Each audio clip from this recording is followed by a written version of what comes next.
Après Casemiro, Manchester United prépare une nouvelle offre à 100 millions d'euros pour l'attaquant de l'Ajax, Anthony. Voilà, chers internautes, restez connectés pour la suite du mercato.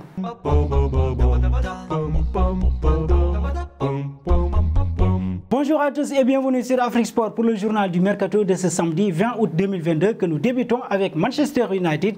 Erik ten Hag s'est encore prononcé sur la situation de Cristiano Ronaldo. Erik ten Hag s'est une nouvelle fois exprimé sur l'avenir de Cristiano Ronaldo au centre de toutes les attentions ces dernières semaines. Désireux de quitter Man United, une saison seulement après son retour à Old Trafford, le Portugais peine pourtant à trouver un nouveau club qualifié pour la prochaine Ligue des Champions. Interrogé à ce sujet, le technicien batave des Red Devils a malgré tout assuré qu'il comptait plus que jamais sur l'ancien attaquant du Real et de la Juventus. Et ce, malgré des débuts catastrophiques en Première Ligue. Je répète la même chose, Cristiano est dans nos plans. C'est ce que je peux dire. Je ne sais pas pourquoi il est au centre de l'attention. A ainsi déclaré ten Hag devant les journalistes. Et nous restons autour des Red Devils pour parler du français Adrien Rabiot. Alors que la presse anglaise s'est délectée des rumeurs sur les prétentions salariales du clan Rabiot, une autre version est donnée en Italie quant à l'échec du transfert du milieu de terrain français à Manchester United. Le média italien explique que Rabiot avait prévenu les dirigeants de la Juve qu'il était prêt à partir cet été. Il attendait donc des offres et a même été annoncé dans quelques clubs à gauche à droite sans que rien ne vienne, jusqu'à la manifestation de Man United au début du mois d'août, un peu tard, au goût de Rabiot qui avait certes vu Paul Pogba revenir dans l'effectif turinois, mais qui avait compris que la blessure de son compatriote lui laisserait finalement le champ libre en début de saison. Et puis on saute dans le dossier Milan Skriniar, le Paris Saint-Germain et Luis Campos a gardé espoir. Malgré un dossier traînant en longueur, le club de la capitale française espérait toujours pouvoir recruter le défenseur slovaque Milan Skriniar. Seulement, les rouges et bleus n'étaient toujours pas disposés à faire des folies. Selon les derniers échos, Campos s'est rendu en Italie pour faire une dernière offre de 60 millions d'euros plus 5 millions d'euros de bonus. Une proposition encore une fois jugée insuffisante par les Nerazzurri. Et cette fois, les Lombards ont dit stop. La Gazzetta dello Sport affirme que le boss de l'Inter, Steven Zhang, a retiré le Slovaque du marché. Simone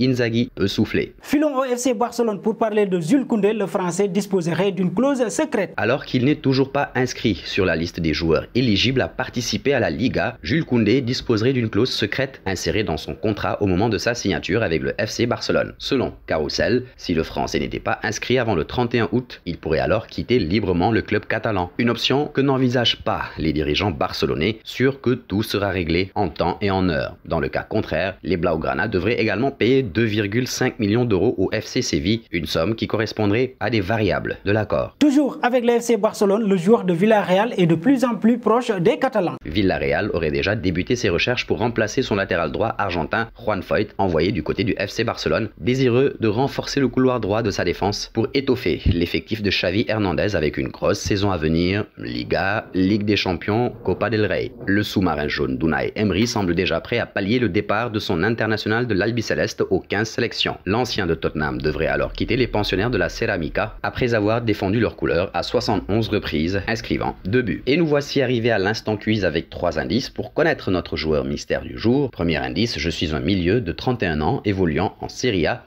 Deuxième indice, j'ai joué pour 6 clubs, dont le PSV Eindhoven.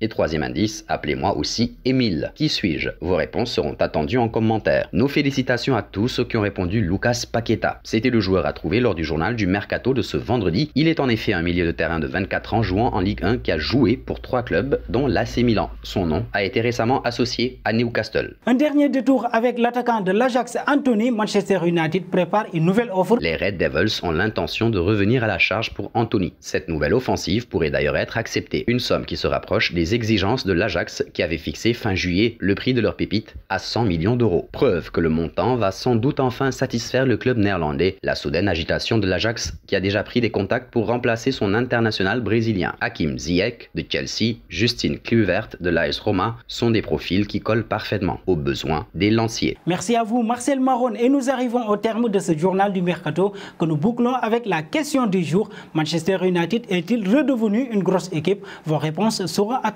en commentaire. Mais en attendant, n'hésitez pas à vous abonner sur Afrique Sport pour ne rien manquer des informations autour du football.